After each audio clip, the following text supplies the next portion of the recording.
So they're looking to split into aerospace, automation, and advanced materials.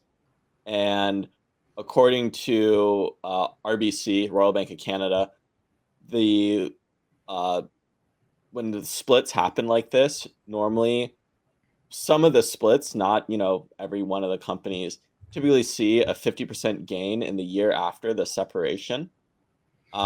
Which Royce called. I forget. I think it was GE Aerospace. Royce. Yep. Um, Mhm. Royce called that towards its early on in its split and had like I don't know like a 200% rise or something crazy like that since the course of Royce calling it. So we're really here to get Royce's take on what could happen here, and obviously we will be keeping an eye on it and would not be surprised if it becomes one of our bets coming up. Well, it does seem like, and I'll let you Royce talk on this one, but it does seem like it's just another one of those things that corporations do just to bring more money in. So, or if they have a division or they want to divide off a bad part of their corporation and have that a separate entity from a good part of their company, it's almost like when they do buybacks. It's just another way to bring more money in. But Royce, go ahead.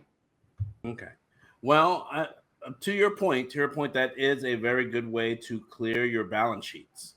So, like, I've working for several Fortune 500 companies. I worked for AutoZone. I've worked for FedEx. I've worked for several big companies, and ServiceMaster was the one most notorious for this. I think they had 11 different companies. And then basically at one point or another, they'd sell off one and basically give all the debt to that company. Yes. And then basically let that settle. And then their business would rise and all the debt's gone. And everybody comes out smelling like roses at earnings time. Right. Well, I mean, that is a strategy. But I think more so basically allows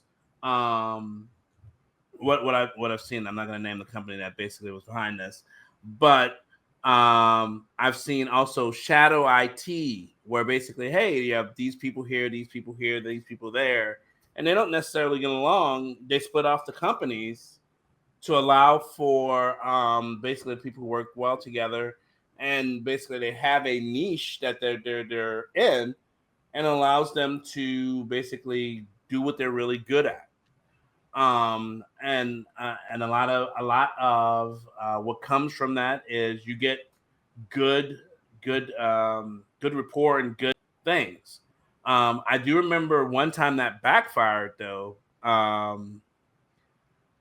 Yeah, not gonna name the company, but just know that another company resulted because they fired all of their middle management. And all their management went, well, we know how to do this. We know how to do this. You know what? We're going to call ourselves this, and let's go. Yeah.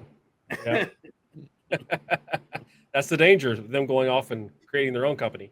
Get rid of all of your smart people. Ones that were doing all the work. It allowed the bigger company to shed all of its liabilities. It created competition. And it even allowed that second spinoff company to buy up all the property that they no longer wanted, because they didn't consider them a threat. So it also helped their bottom line overall. So they wind up still being kind of symbiotic, even though they're directly competing with each other. Yep. Yeah. Do you got anything? You got anything there, Banker, or we pretty much hit it all? No, there's a couple of interesting things to note. I mean, like, okay. Yeah, I mean, to Royce's point, you can offload some debt to a various company. I mean, there's a lot of reasons to do a kind of a down. It's not really a downsizing, but just you're kind of refocusing. You don't have, there are three very different industries all under one umbrella. And so the folks at the top may not have the expertise to do all three of them.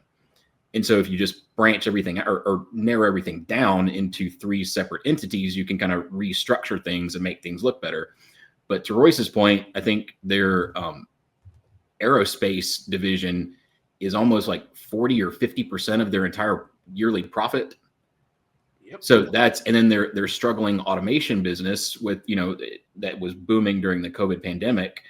But now when they're trying to offload some of these things to, manufacturers and things that were booming during the COVID pandemic, but now people are just kind of going back to work in those particular industries. And so those have started to suffer. And so, yeah, you would break one of them off and roll the debt into something that's more profitable.